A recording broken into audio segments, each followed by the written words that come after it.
agus fáilte arash to the Crazy House Prices podcast. I'm your host, Ciarán Mulqueen, and today in episode 28, I'm joined by Rory Hearne, who is an academic, an author, a housing advocate, and now Social Democrats candidate for Dublin North West in the upcoming general election this Friday. So Rory shares some really interesting insights in this episode, including why over 90% of newly built apartments in Dublin are being bought by investor funds, in his opinion, how other countries like Austria and France are delivering affordable housing through different models, and why the current system, in his opinion, might be prioritising banks and developers over citizens like you and I. We also talk about his proposals to ban vulture funds from the market, introduce secure tenures for renters, and tackle vacancy and dereliction with a vacant property tax that he believes would actually work. As always, this podcast is about educating and empowering you to make informed decisions, whether it's buying a home, finances, and basically housing policy. So I encourage everyone to really research the housing policies of all political parties and really vote for the candidates in your area whose principles and policies align with your beliefs. If you're still undecided, which I know about 30% are for Friday, and you want to inform yourself really quickly, there is a handy website that one of my followers set up. It's called politics.ie, so it's politics.ie, so like politics.ie. I think you have to Google it because when you put it into the browser it doesn't come right up, but it's really handy. It gives you an AI summary of policies from each party with a drop down options then to select the areas you're most concerned or interested in, for example housing, health, education, whatever. And you can also adjust the language in it to make it easier to understand. You can even engage with it and ask it questions about that party's policy that you want the answer for. It's really handy.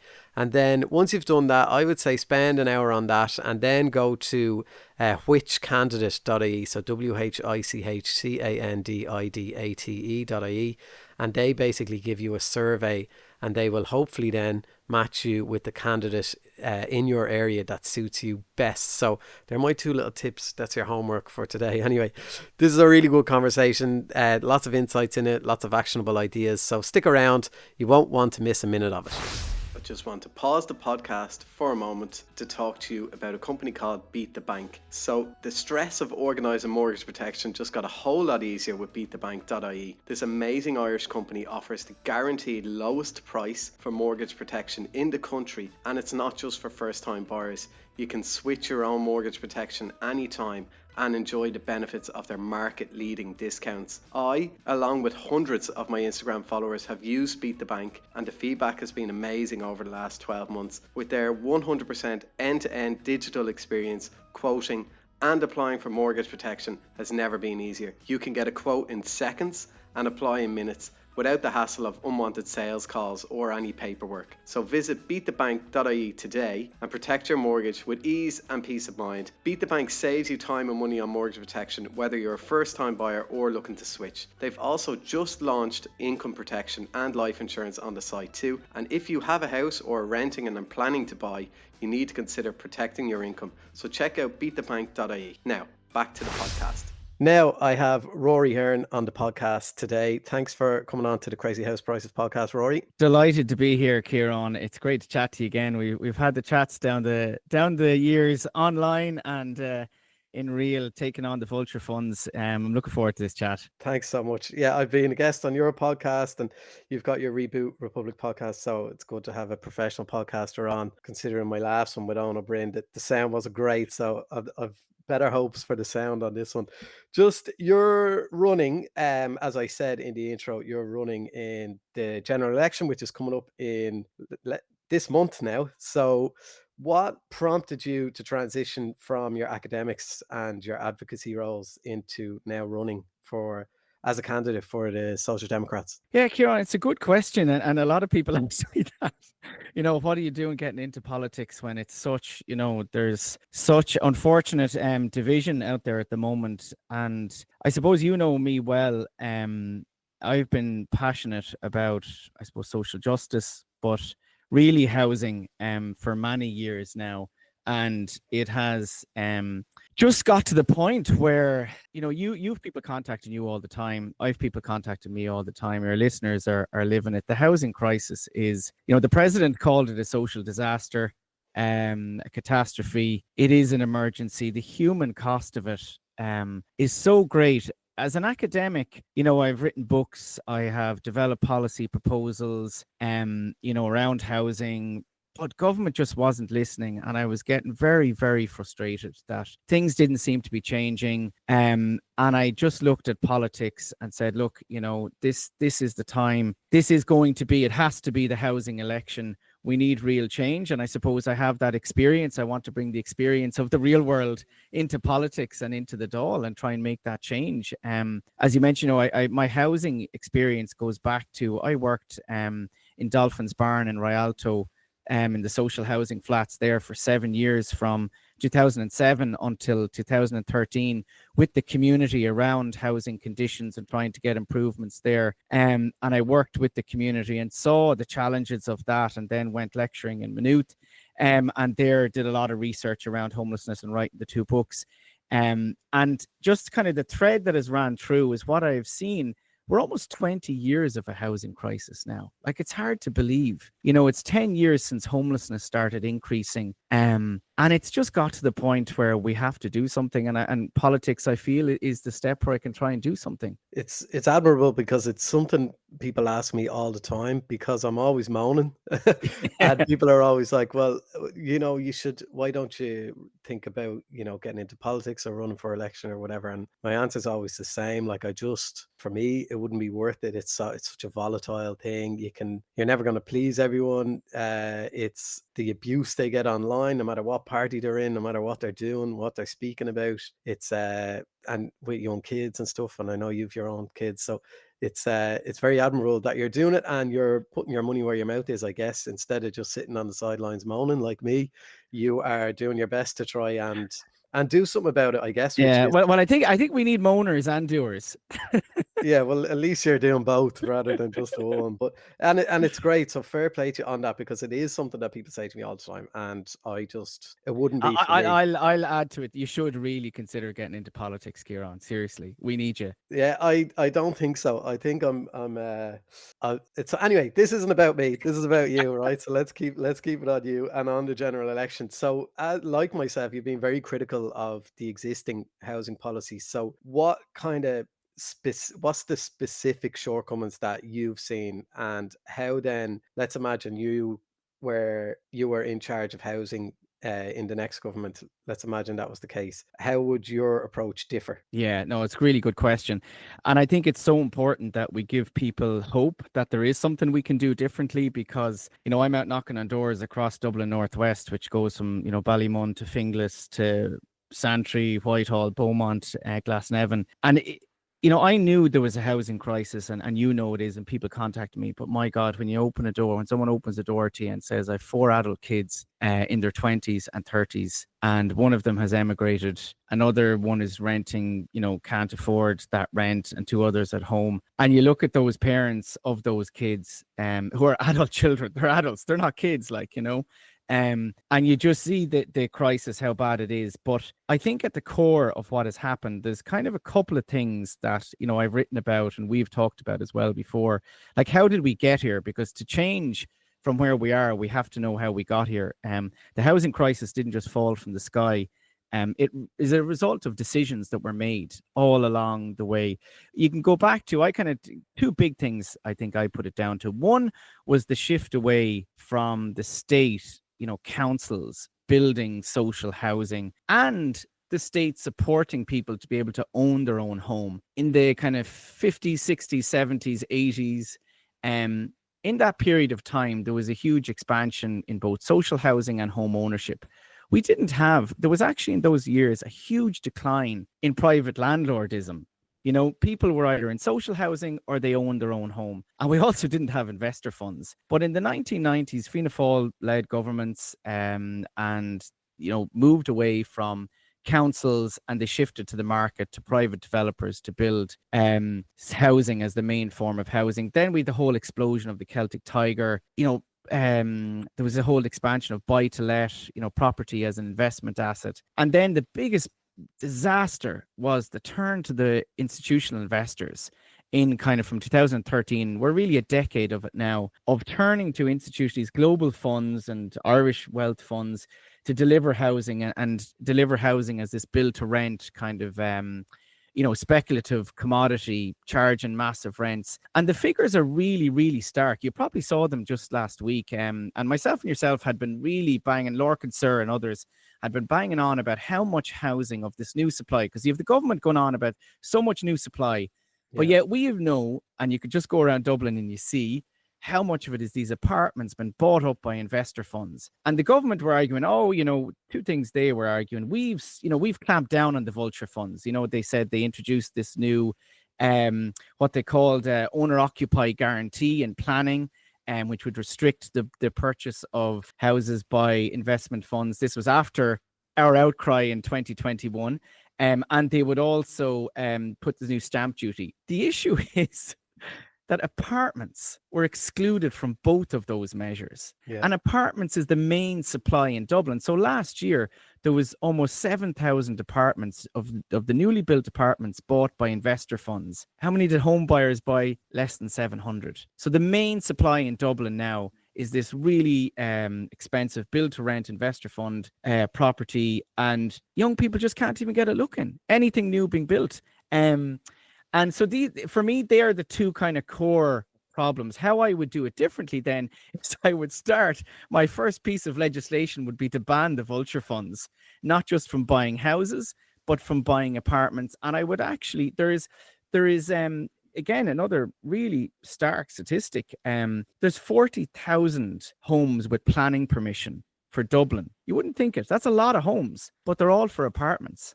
So you know what they're going to be. They're going to be more built to rent. So I would introduce emergency legislation to ensure that at least 50% of those are available to home buyers. But how would that work? So just on the other side, because where I live, because I'm in the city centre. So since we bought here, there's been, I think, 6 or 7. I'm right beside Newmarket Square as well. So there's 6 or 7 kind of high rise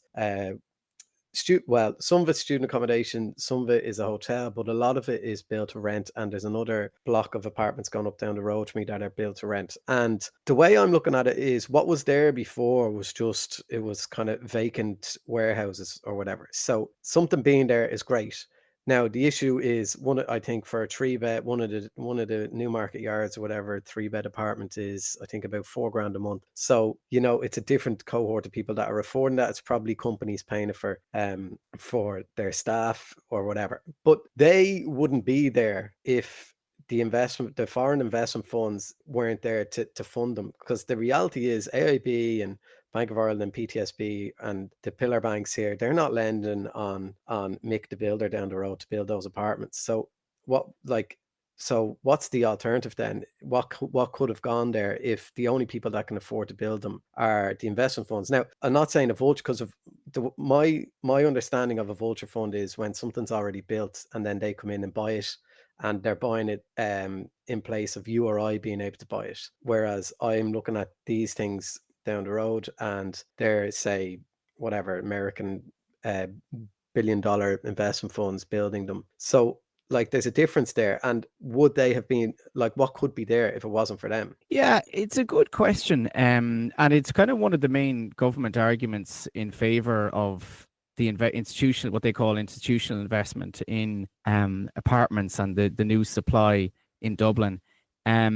I think there's a number of ways to look at this. And again, it shows, I think, the importance for what the Housing Commission called for and what I would do if I was Minister for Housing, which is the idea of a radical reset in our housing policy. You see, you can't just tinker around the edges. We need a fundamental change. And part of the issue is that the question is, firstly, what are we building, right? And our planning increasingly shifted towards promoting this really intense apartment development, rather than looking at kind of mid-rise housing developments like they have in Amsterdam, Copenhagen, 3 or 4 story. And that was one aspect of it. And if you promoted that type of development, it doesn't require the same level of institutional finance to back it.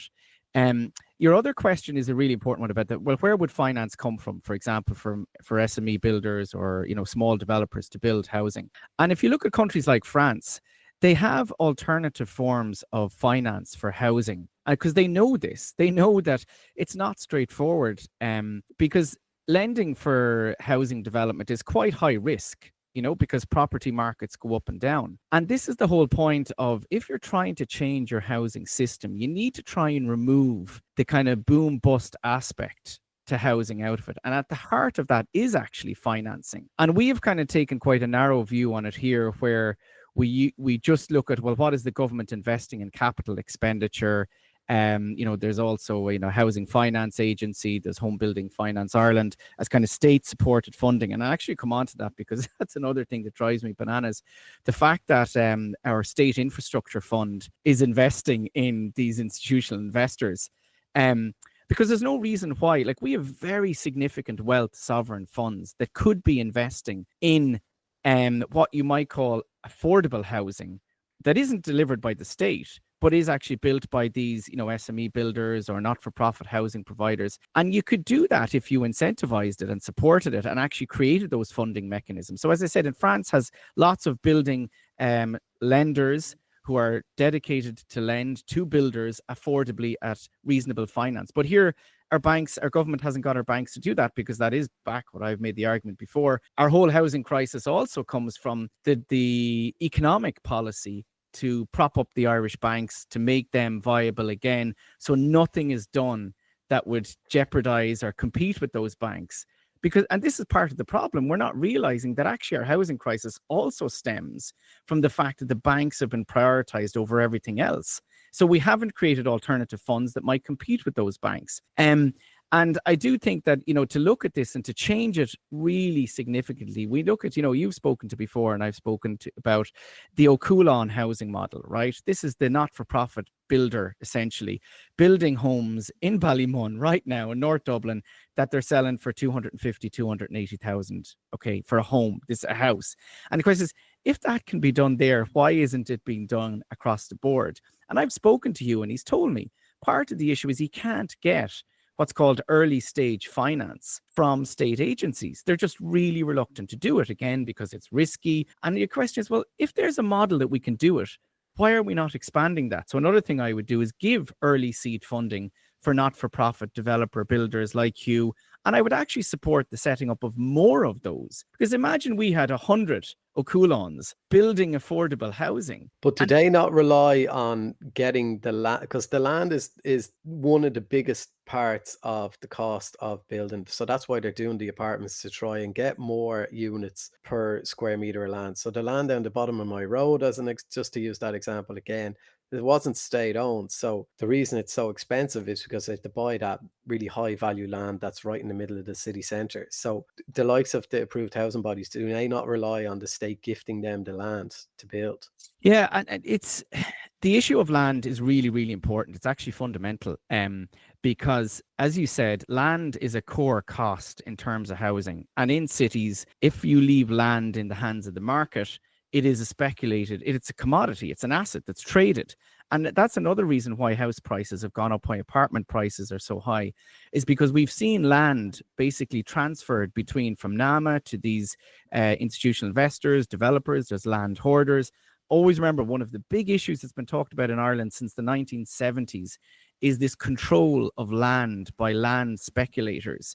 I remember the figure was like 10 people owned, I think it was like 90% of the development land in the entire Dublin region at the height of the Celtic Tiger. And this was why we proposed, the Social Democrats, and others have done so as well, the implementation of the Kenny report, which was the idea that you would compulsory purchase land and aggregate land and basically really, really reduce the cost of land as an input into housing. And that would include, for example, we also are proposing, and it's really important that there are like lots of ideas and things that we could do to bring down the cost of housing, like affordable zoning. You could zone areas, sites for affordable housing that would restrict what can be built, the price it can be sold at. They do it in Vienna, and it essentially starts to build in affordable housing within the market rather than just leaving the market determine the prices. And of course, this is the point that, developers, investor funds, the banks, they all want house prices to keep growing,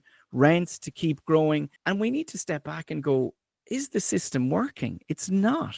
It's really not. So what could have gone down, just to use those examples, the apartments, what could have gone in there instead though? Because it's really the way the model works and the way the system is now, the only thing that can go in there is high density, as high as many stories as is allowed in the planning apartments, because it's the only way that these investors will be able to seek a return. And if they don't see a return, then they're going to be gone, and then there'd be nothing built there at all, which is even worse. So, like, how would you plan then to encourage that private sector participation? Because, like it or not, we need them, without deterring that investment. Considering that, a lot of people believe that the focus might, if we were to focus purely on building social housing and affordable housing by the state, that would discourage them private developers, who we do need.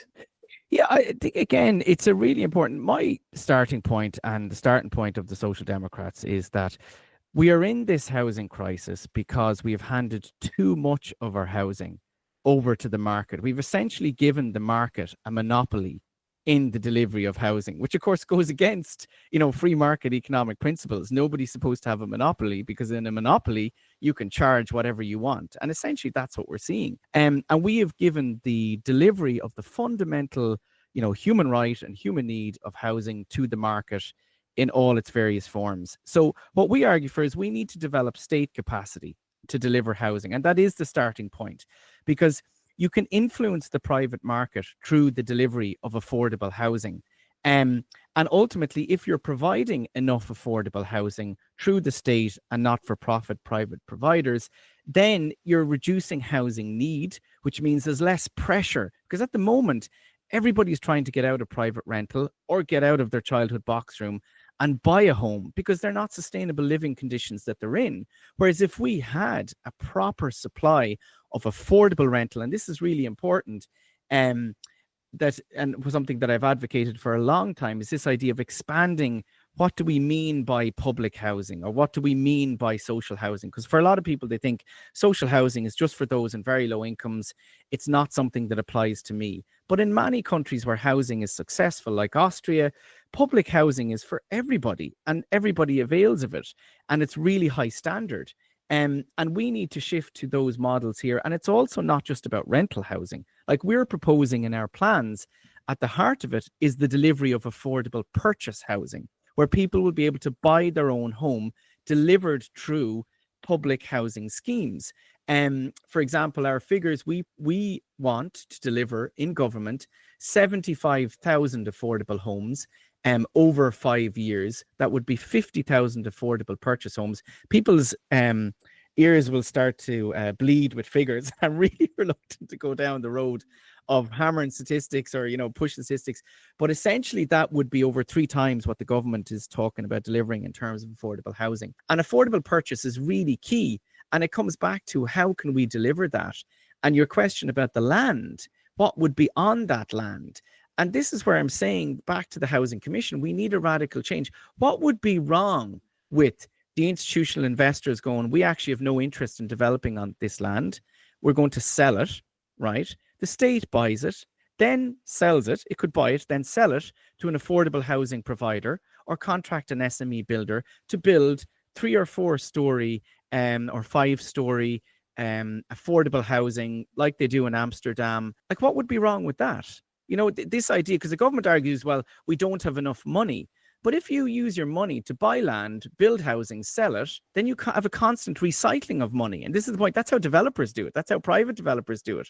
But we won't do it in the state here because we're reluctant, again, back to challenge the market. And I argued very clearly, the government is captured. It's captured by investor funds, developers.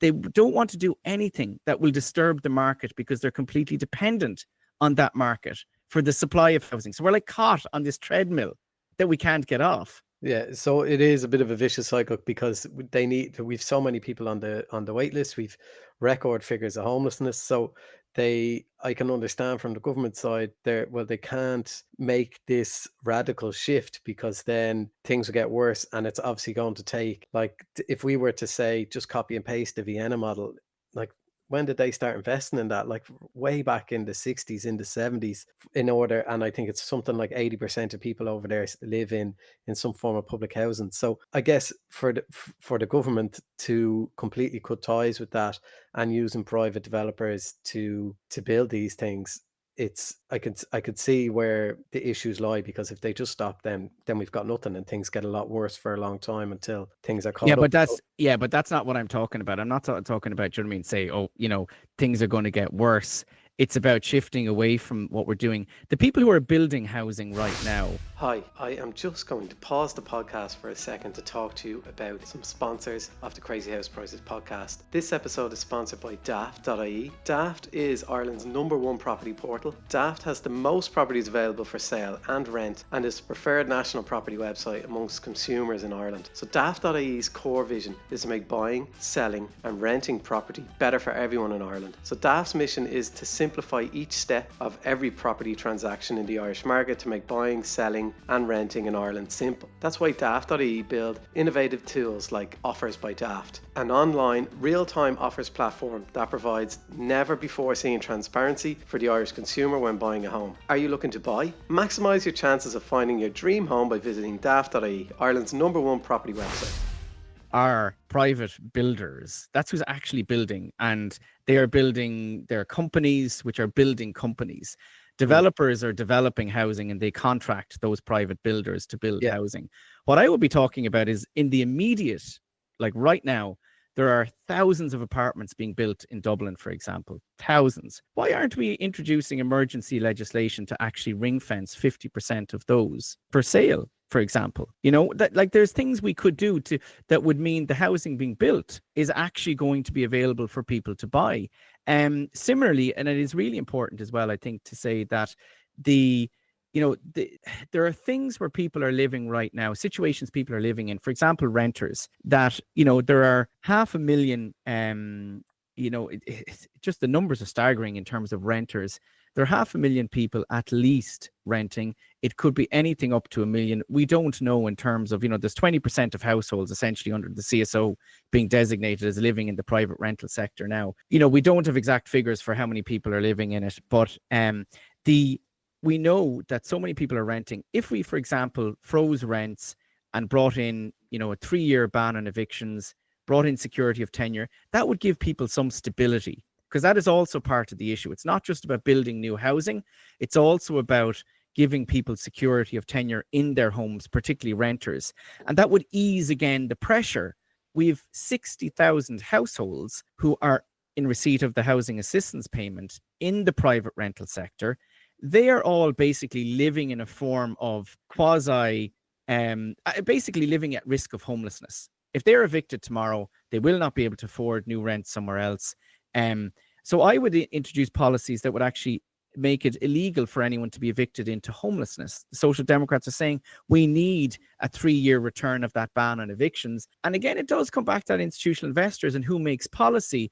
We know one of the reasons the government removed the ban on evictions, and they said this, was because the cuckoo funds lobbied them and said they don't want this. We also know, and you're probably following this at the moment, the cuckoo funds and the investor funds are really lobbying for the abolition of rent controls. And this is what they want. And as they increase their influence and delivery of housing, they start to influence policy. So I think we can do things like, also, we're very supportive. We want to, tackle Airbnb, the short-term lets. That would bring in supply, really tackle vacancy and dereliction, introduce a vacant property tax with teeth. Again, this. How many homes had to pay the vacant property tax the year before last, or last year, as a result of its introduction? The self-assessed one. Yeah. Yeah, it was very few, I know. 3,500. Yeah.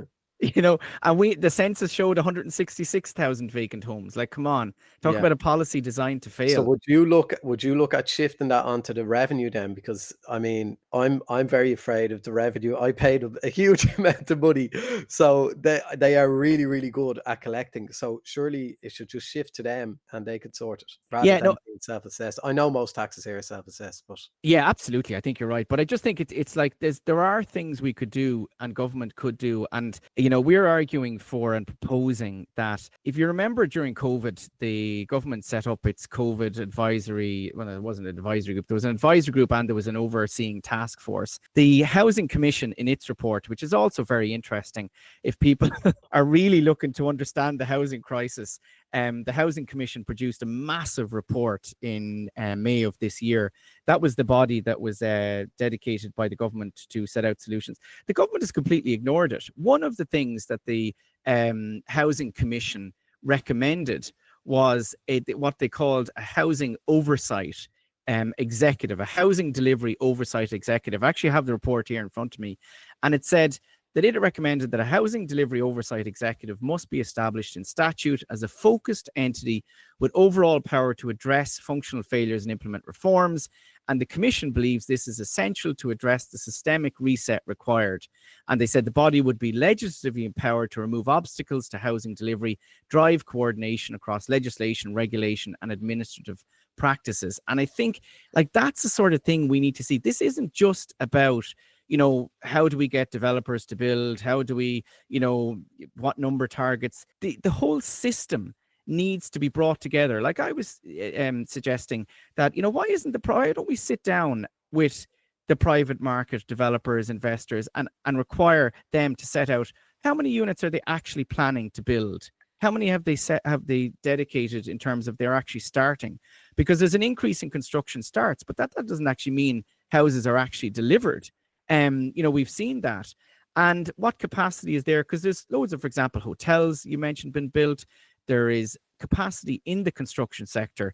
And just like during the COVID emergency, for example, in health, the capacity of the private sector was on a temporary basis, brought in. You remember the private hospitals during COVID were brought in to serve the public need. Like, why don't we say, for example, we want to look at what the private sector capacity has, and if they're building hotels or things like that that are, deemed that is this socially useful to be building hotels when we need to be building homes? Is there ways that we can get the private sector capacity to be actually put towards building homes rather than apart hotels? And I think the other issue is the government itself is not coordinated properly on this. Like you've got, different departments doing different things. We've got the HSE with a massive amount of public land that nobody knows, and public buildings that nobody knows what are they being used for. Could they be used for housing? We need a whole of government response. And I do feel that it's like it's been left as a housing problem. It's not just a housing problem. It's a housing problem. It's a finance problem. It's an economic problem. It's a children problem. It's an environment problem. It's all the things together, and we still don't have a whole of government response. You have been very vocal in your proposal for a state-owned construction company. Is that still your stance on that? Are you still keen on that, or have you shifted away from that? No, I still feel that we do need the state to develop its own capacity to deliver housing.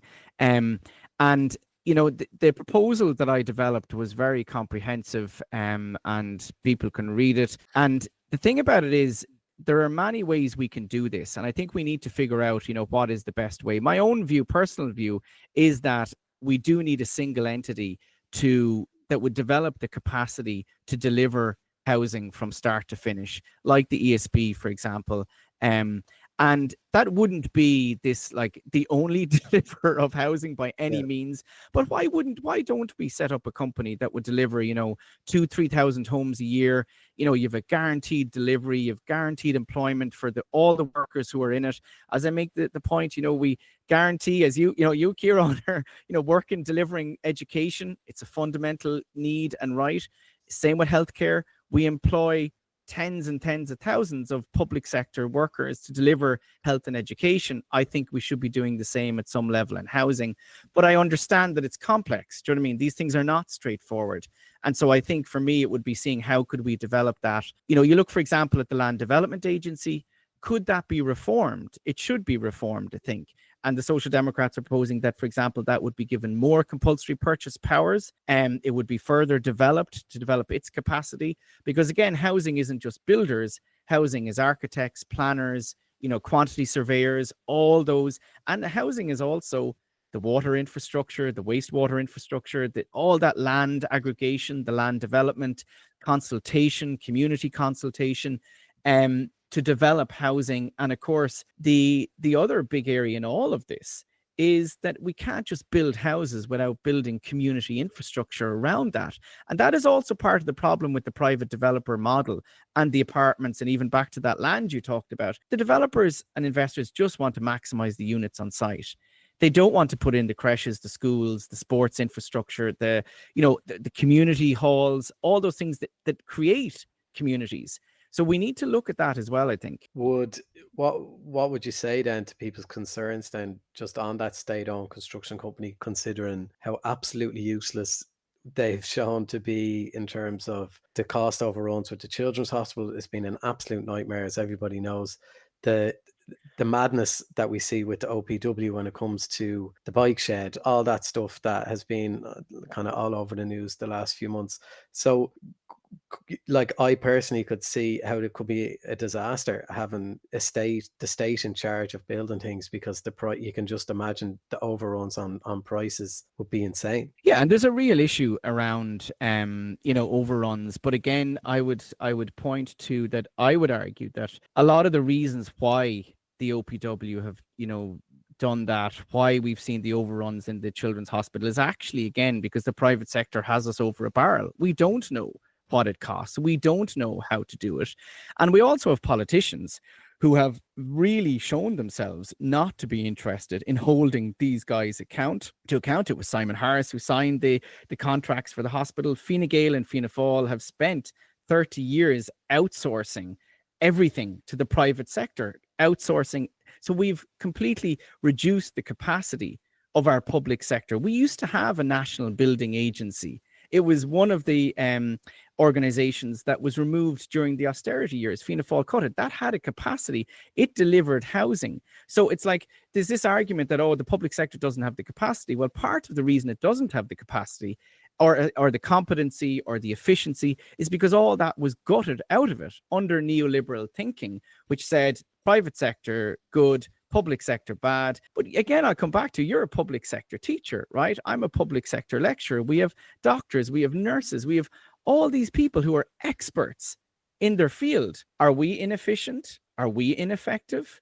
No, we're not, because we're experts in our areas. We need to develop expertise within the public sector in these areas like construction, procurement, so we're not actually hung out to dry by the private sector. And we can do these things properly, but also there needs to be accountability.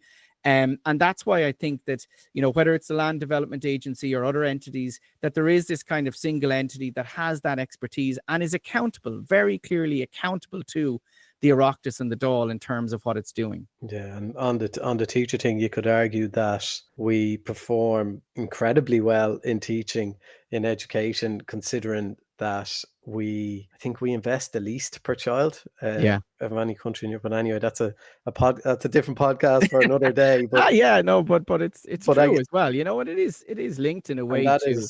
It's something I do say to people when they say that, well, if anything the state does, it's going to be crazy expensive. But then it's like, well, look, we do pretty well with teaching this and in education, despite being extremely underfunded. So I guess when we're looking at, so we've spoken about, developments, how we'd fund it, all that stuff. In terms of then, if you were in charge of housing tomorrow, and your proposals, especially the ones that involve, say, significant state intervention in the housing market, how would you then, one, how would you fund it?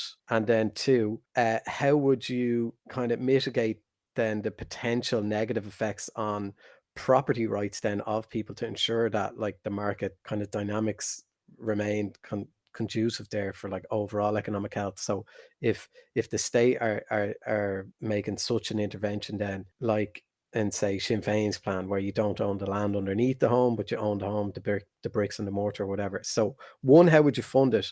And two, how would you mitigate maybe the potential negative effects on property rights? Yeah, I think the key in this is that, for funding and again, I suppose take a step back, right? The shift we need, and there is, I suppose, there is consensus across the political parties at some level for this, that we need to shift, to delivering public housing, affordable housing, rental housing, affordable rental, affordable housing to buy, and social housing. Now, the difference for me, looking at it, is Fianna Fáil and Fine Gael.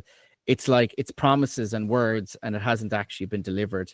And it does go back to, as I said earlier, they have made their policies for the institutional investors, the banks, and the developers, and they haven't done this broader shift in housing, this shift in treating housing as a human right and as a public social good, as something that people need, the fundamental need. And so when we talk about financing, like, we have billions in surplus, right? Billions in surplus. They're putting it away in these funds that will, as I argue, are going to become future bank bailout funds. And why, like I mentioned earlier as well, about the Ireland Infrastructure Investment Fund, that pension fund of ours that is investing in institutional investors here and not investing in affordable housing. We have significant finance. We've never had the amount of money we have. There are many ways in which you can fund, as I gave examples of, to fund the delivery of affordable housing and public housing in many different forms. And the other aspect in terms of the impact on the market of delivery of affordable housing. So when you look at it at the moment, the key thing we need to do is to ensure that young people in this country have access and can get an affordable home of their own, be it to rent affordably or to buy and own it. That is the key thing, right? Everything else for me becomes secondary to that. If we don't do that, our economy is going to be broken. Our society is being broken. Like, it again in schools. My kids' school, for example, they can't get teachers. They can't get teachers because they can't afford to live in Dublin, because they can't afford to get a home. If they can afford to rent, they're renting for a while, they're doubling up, or there's 4 of them in a 2-bedroom apartment, and they're going, we're out of here. So I question, the sustainability of our economic and social model is being threatened right now by this housing crisis. So people talk about housing prices, what will happen, house prices, maybe they will reduce a bit. You would hope that they would. Opinion polls show very significantly last year in the Irish Independent, Ireland Thinks poll showed, I think we both highlighted these on our Instagrams, that actually the majority of people were in favor of house prices falling.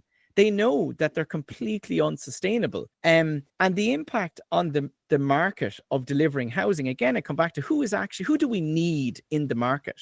We need builders to build homes. So with the state providing more forms of finance to fund delivery of housing, that actually will guarantee the delivery, guarantee work for builders. The other thing that I didn't mention as well is the whole area of fast build housing, factory built housing, that is huge across the continent. It's something we could do here as well, and would accelerate the delivery of housing. But I think there's a broad understanding amongst people that the way we treat housing has to change. It's not sustainable. Like, our house price is just going to keep growing. They're not. And the alternative is, do we have another crash? We're likely to have another property crash if we keep going as we are. So do you say, do we want a stabilization, gradual reduction of house prices to a sustainable level, or do we want another property crash and our generation to emigrate and our schools not to function? I think that's in a way what we need to look at. Okay, and then in terms of people's property rights, then, so under your ideas, if there was state built, say, affordable purchase homes, if I buy one of them, what rights do I have? Or is it similar to like in other countries. I was chatting, I had Dara Turnbull on a while ago, and you know Dara, he's Yeah, yeah. so well informed on what works well in other countries. And in some of the models he suggested, it would be, say I bought an affordable home, I can then sell that, but there's a certain amount of profit I'm allowed or not allowed to make, and it has to be sold to someone else within that affordable housing pool. So is that what you're suggesting, or are you just suggesting that, like, people can just buy the house outright, or the home? So, in terms of what we're proposing, is that you own the home yourself. It's 100% owned, the affordable house that you would buy. Um, but it would be, what we're proposing is that you zone areas for affordable housing. So within that area, there is a restricted sort of price limit that you can sell it for. So it's not just whatever an investor fund is willing to pay for it. So there would be a restriction. For example, let's say you bought a house for 200,000, given inflation, given, even in terms of, let's say 10 years time, you go to sell it, the house prices in that area would be set at whatever the original zoning price was set at, plus, for example, the inflation. And so you can sell it. It is yours, but it is going to be zoned affordable to keep it within an affordable housing, basically, price range. That is our approach. I think these sort of models are really important because it is about essentially trying to, because our problem is you build housing and it's just turned into, an investment asset, the prices just keep rising. How can we try and create a market of housing that is permanently affordable?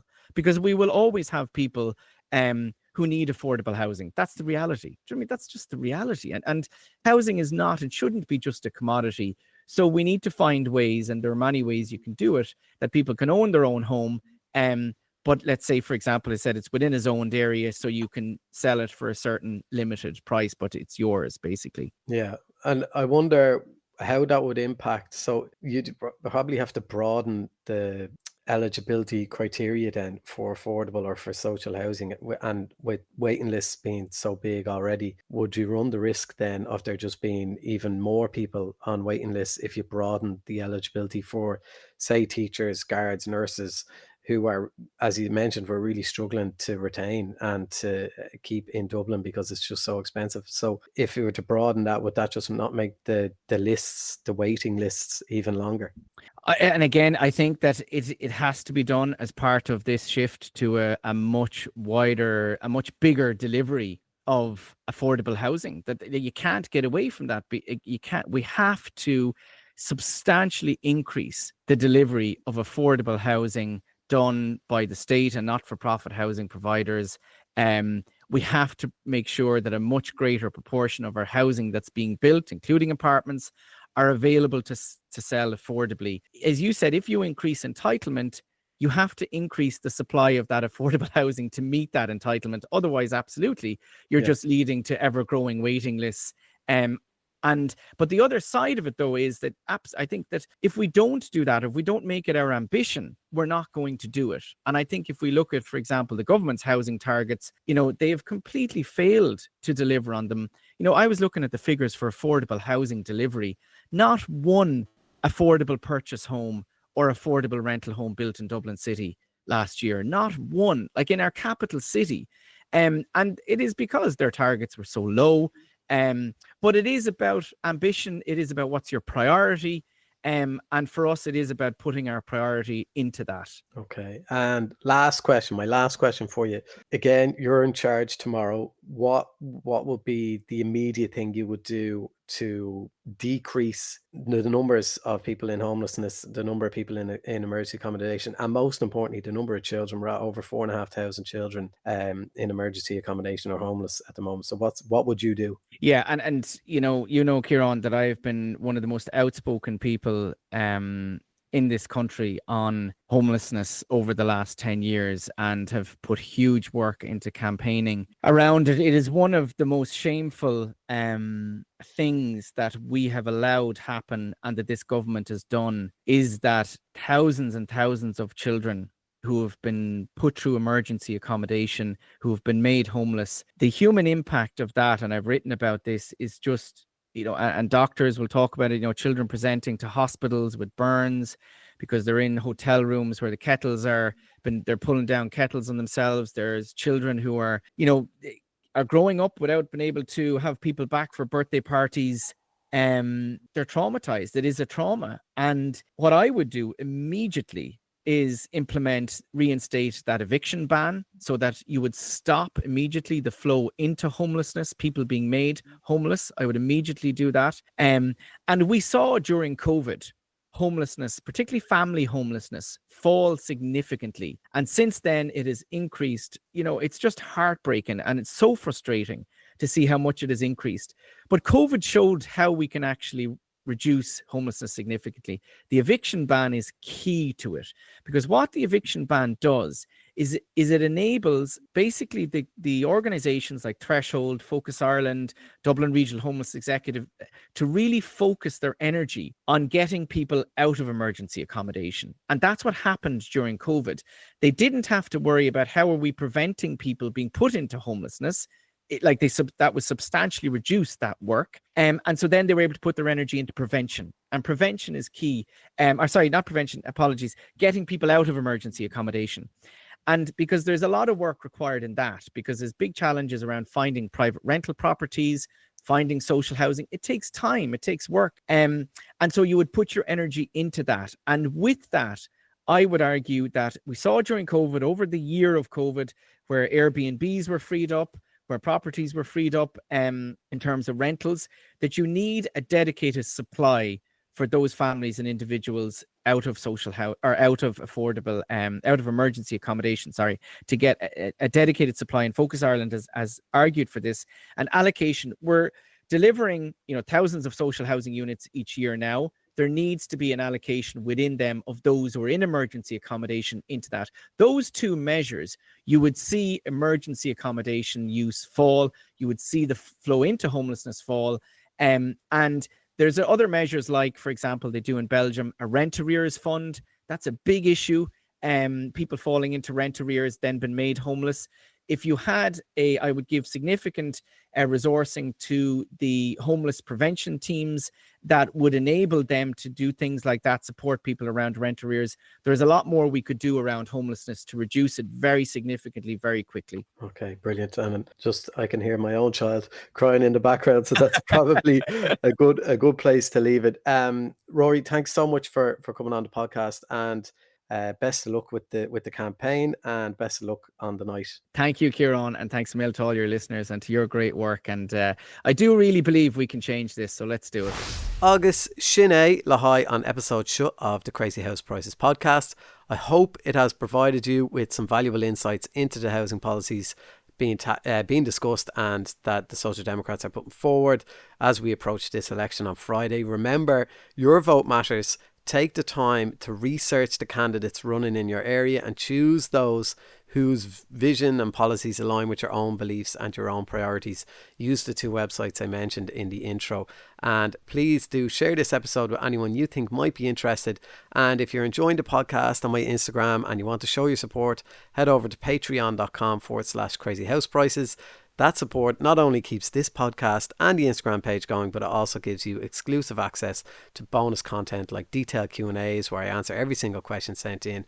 Plus, you'll get the unique opportunity to engage with my community of over 106,000 followers now, I think, asking them questions that Google could never answer for you. Also, my book, How to Buy a Home in Ireland, is available nationwide. Just Google it, you'll find it in stock somewhere, or rent it from your local library for free. Anyway, I'll chat to you all soon. Slán go fóill.